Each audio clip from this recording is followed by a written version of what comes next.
శ్రీమాత్రే నమ. జయ గురు దత్తాత్రేయ నమ. ఈ వీడియోలో మనం ప్రస్తుతం గురువు యొక్క గమనంలో గురుగ్రహం 2025 సంవత్సరం ఆగస్టు 12వ తారీఖున ఈ గురువు తన సొంత నక్షత్రమైనటువంటి పునర్వసు నక్షత్రం మీదకి ప్రవేశించడం జరిగింది. సుమారుగా 2026 సంవత్సరం జూన్ 18వ తారీఖు వరకు సుమారుగా 310 రోజులు అత్యంత శుభగ్రహమైనటువంటి గురువు ఈ పునర్వసు నక్షత్రం మీద సంచరించడం జరుగుతుంది. ఈ సంచరించడంలో నవంబర్ 12వ తారీఖు నుంచి అంటే 2025 నవంబర్ 12 నుంచి 11వ తారీఖు మార్చి 2026 వరకు కూడా గురుగ్రహం వక్రగమనం పొందడం జరుగుతూ ఉంటుంది. అంటే గురువు మామూలు కన్నా వక్రగమనంలో ఉన్నప్పుడు అత్యంత శుభ ఫలితాలు ఇవ్వడం జరుగుతూ ఉంటుంది. సో మళ్ళా మనకి ఇదే గురువు అక్టోబరు 18వ తారీఖు నుంచి డిసెంబర్ 5వ తారీఖు వరకు అంటే ఇంతంతా 2025 సంవత్సరం అక్టోబర్ 18 నుంచి డిసెంబర్ 5 వరకు కూడా గురువు కర్కాటక రాశిలో సంచరించడం జరుగుతూ ఉంటుంది. అంటే అక్టోబర్ 18న కర్కాటకంలో ప్రవేశించిన గురువు నవంబర్ 12వ తారీఖున వక్రగమనం పొంది తిరిగి మళ్ళా మిథున రాశిలోకి ప్రవేశించడం జరుగుతుంది. సుమారుగా ఒక 50 రోజుల పాటు ఈ గురువు కర్కాటక రాశిలో తన ఉచ్చక్షేత్రంలో అత్యంత బలవంతుడై సంచరించడం జరుగుతూ ఉంటుంది. అంటే మొత్తం మీద పునర్వసు నక్షత్రంలోనే ఇదంతా జరుగుతుంది. పునర్వసు నక్షత్రం 3 పాదాలు మిథున రాశి యందు, ఒక పాదం కర్కాటక రాశి యందు సంచరించడం జరుగుతూ ఉంటుంది. ఈ కారణం వల్ల ఏంటంటే గురువు ఈ సమయంలో మీకు కర్కాటకంలో గురువు ఉచ్చ పొందడం జరుగుతూ ఉంటుంది. ఏదైనా ఒక గ్రహం ఉచ్చక్షేత్రానికి వెళ్తున్నప్పుడు అత్యంత బలం పుంజుకొని తన యొక్క శుభ ఫలితాల్ని వివిధ రాశుల వారికి, గురుదశ జరుగుతున్న వాళ్ళకి, గురువు యొక్క అంతర్దశ జరుగుతున్న వాళ్ళకి అనుకూలంగా ఇవ్వడం జరుగుతూ ఉంటుంది. సో అయితే ఇప్పుడు ఈ గురుగ్రహ ప్రభావం ఏ రాశి వారి మీద ఏ విధంగా ఉంటుందో తెలుసుకునే ముందుగా ఇక్కడ చిన్న మళ్ళీ లాజిక్ ఒకటి ఉందన్నమాట. ఈ ప్రస్తుతం ఈ రాహుగ్రహం గురువు యొక్క నక్షత్రం అయినటువంటి పూర్వభాద్ర నక్షత్రంలో సంచరించడం జరుగుతుంది. ఇంచుమించుగా ప్రస్తుతం పూర్వభాద్ర నక్షత్రం మీద ఉంటూ నవంబర్ 23వ తారీఖు వరకు అంటే నవంబర్ 23, 2025 సంవత్సరం వరకు ఈ గురువు యొక్క మరొక నక్షత్రం పూర్వభాద్ర నక్షత్రం మీద సంచరించడం వల్ల ఆటోమేటిక్గా గురువు ఈ రాహు యొక్క ప్రభావానికి లోనవడం జరుగుతూ ఉంటుంది. సో రెండు కూడా ఈ విధంగా ఒక కోణ దృష్టి ఈ గురువు మరి రాహు మళ్ళీ ఏర్పడడం వల్ల గురువు రాహు యొక్క ప్రభావానికి లోనవడం వలన కొన్ని ఫలితాలు జాతకుడికి అనుకూలంగా ఇవ్వడం జరగదు. అయితే 1-2 సార్లు ప్రయత్నం చేయడం వల్ల జరుగుతూ ఉంటుంది. కొన్ని కార్యక్రమాల్లో అంటే రాహుకి అనుకూలంగా ఉన్నటువంటి కార్యక్రమాల్లో గురువు మనకి అనుకూల ఫలితాలు ఇవ్వడం జరుగుతూ ఉంటుంది. ఏదైనా గురువు ఒక భావంలో ఉన్న ఒక స్థానంలో ఉన్న ఆ భావాన్ని ఎక్స్పాండ్ చేయడం జరుగుతూ ఉంటుంది. ఆ భావాన్ని బాగా పెంచుతూ ఉంటాడు అనమాట. ధనస్థానంలో ఉంటే బాగా ధనవంతుడు చేస్తాడు, సంతాన స్థానంలో ఉంటే ఎక్కువ సంతానాన్ని ఇస్తూ ఉంటాడు.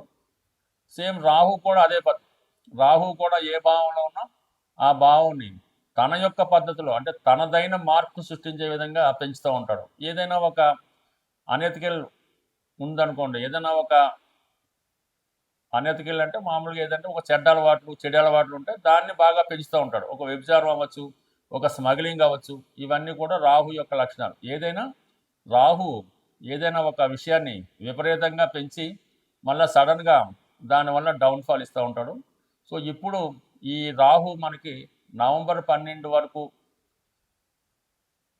రాహు నవంబర్ 23 వరకు మనకి ఈ పూర్వభాద్ర నక్షత్రంలో సంచరించడం వల్ల గురువు అప్పటి వరకు కొన్ని మిశ్రమ ఫలితాలు ఇస్తూ దాని తర్వాత నుంచి నవంబర్ 23 నుంచి ఇంచుమించుగా మనకి జూన్ 2018 వరకు జాతకుడికి శుభ ఫలితాలు ఇవ్వడం జరుగుతూ ఉంటుంది.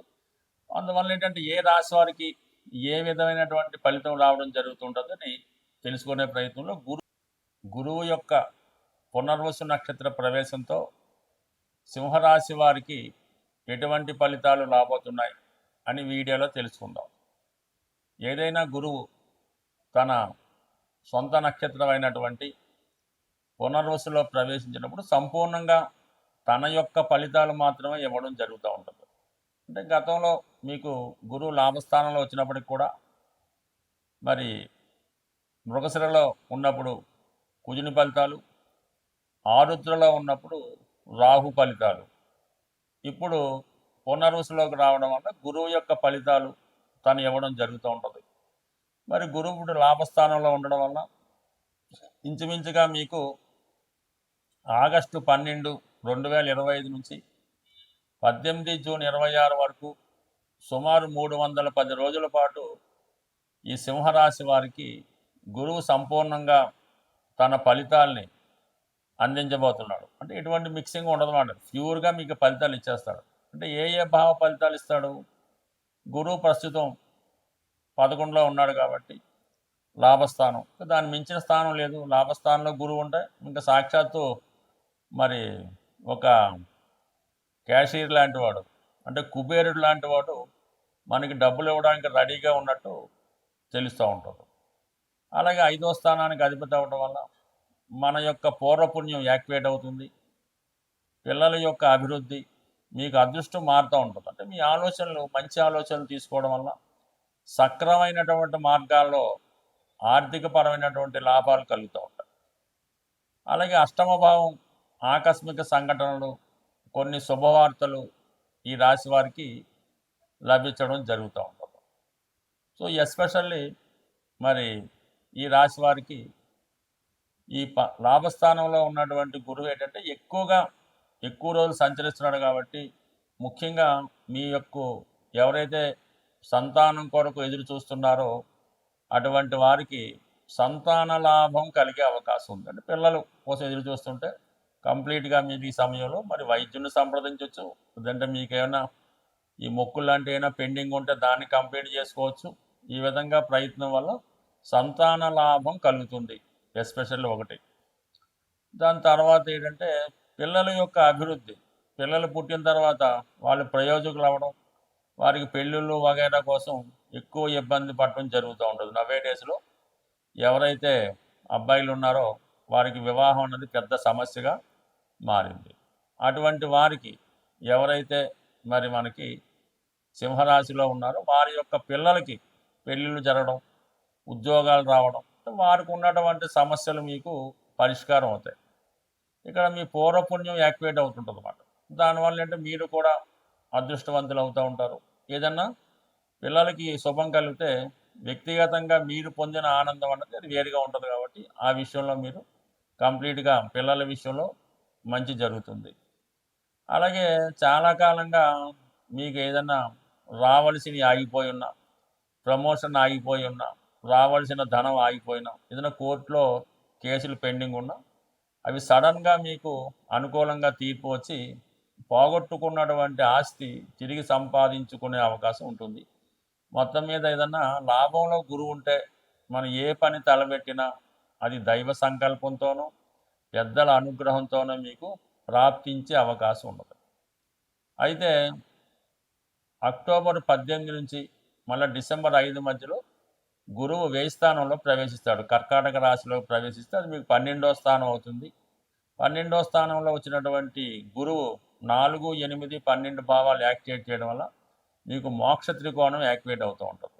ఎవరైతే పుణ్యక్షేత్రాలు దర్శిద్దాం అనుకుంటున్నారో, స్థిరాస్తి సంబంధించిన ఈ గృహం లాంటిది ఏమైనా కొనుక్కోవాలనుకుంటున్నారో, లేదంటే ఏదైనా పుణ్యక్షేత్ర సమీపంలో ఏదైనా ఒక రెసిడెన్స్గా ఏదైనా ఒక ఇల్లు కట్టుకొని అక్కడ ఉందామని ఒక ప్రశాంత జీవితాన్ని ఎవరైతే కోరుకుంటారో వారికి ఆ ప్రశాంతమైనటువంటి వాతావరణం ఈ సమయంలో లభిస్తుంది.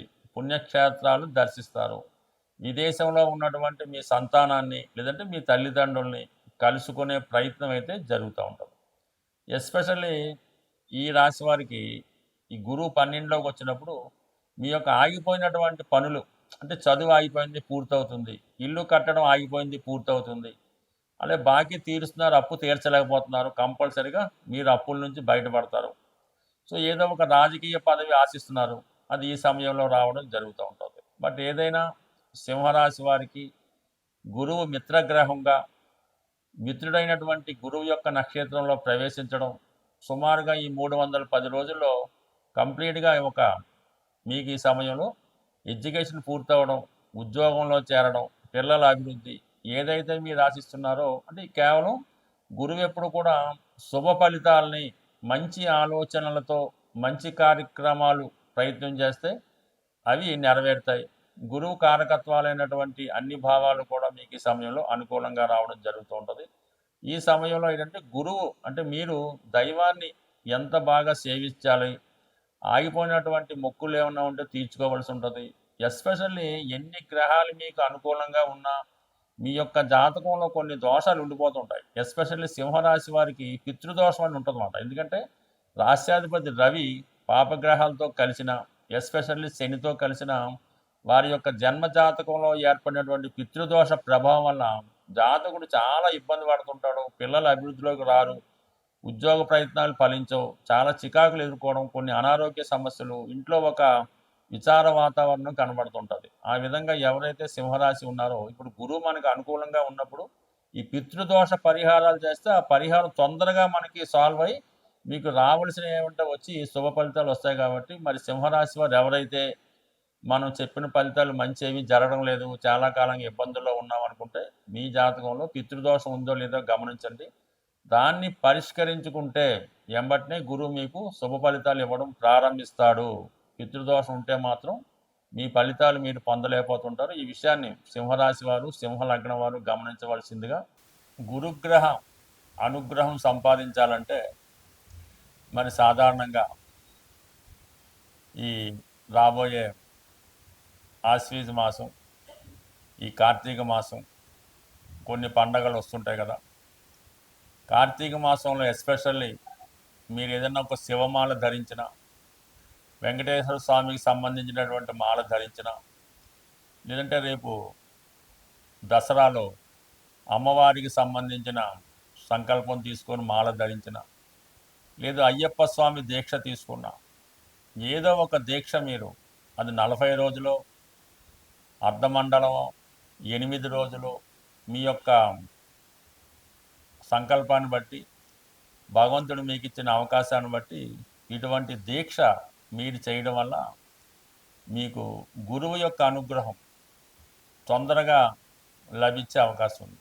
సాధారణంగా గురువు అటు మీ యొక్క కులగురువుని కానీ, ప్రస్తుతం మనకు ఉన్నటువంటి దత్తాత్రేయుడు, రాఘవేంద్ర స్వామి, సాయిబాబా వారు, అంటే ఎవరి నమ్మకం వాళ్ళది, ఆ గురువుని సేవించడం, లేదు తల్లిదండ్రులను సేవించడం, విద్య నేర్పిన గురువుని సేవించడం, దానివల్ల మీకు గురువు యొక్క అనుగ్రహం లభిస్తుంది. చాలా సింపుల్గా ఒక మంచి పసుపు కొమ్ము తీసుకొని, అది మీరు వ్యాపారస్తులైతే మీరు క్యాష్ బాక్స్లో పెట్టుకోండి, అలాగే ఒక పసుపు కొమ్ము మీ పాకెట్లో పెట్టుకోండి, లేదంటే అది దండకి కట్టుకోవడం వల్ల కూడా, అంటే పసుపు కొమ్ము మీ దగ్గర ఉండడం వల్ల గురుగ్రహ అనుగ్రహం లభిస్తుంది.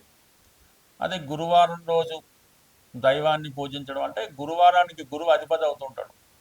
ఆ గురువారం రోజు మీరు ఏ దైవాన్ని పూజించినా ఆ సంకల్పం మీకు రావడం జరుగుతూ ఉంటుంది. బట్ ఏదైనా గురువు యొక్క అనుగ్రహం పొందాలంటే ఎక్కువగా పసుపు వాడటం, పసుపు రంగు వస్త్రాలు ధరించడం, అలాగే పసుపుతో చేసినటువంటి వినాయకుడిని ప్రతిరోజు పూజించుకోవడం వల్ల కంప్లీట్గా మీకు గురువు యొక్క అనుగ్రహం లభిస్తూ ఉంటుంది.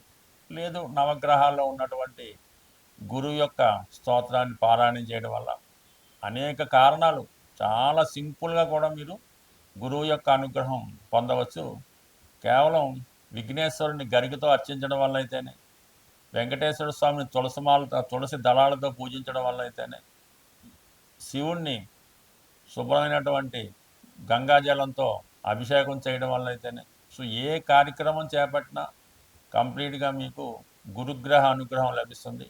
గురుగ్రహ అనుగ్రహం ఉంటేనే జీవితంలో అదృష్టం దొరుకుతుంది. సో ఏదైనా మరి గురువు యొక్క అనుగ్రహం ప్రతి ఒక్కరు కూడా చాలా సులభంగా పొందవచ్చు. మీరు పెద్ద కష్టపడకుండా సులభంగా మన గురువులు చెప్తున్నటువంటి అంటే చాగంటి కోటేశ్వరరావు గారు, సామవేదం షణ్ముఖ శర్మ గారు వారు చెప్పినటువంటి ప్రసంగాలు విన్నా కూడా గురుగ్రహ అనుగ్రహం తప్పక లభిస్తుంది. స్వస్తి.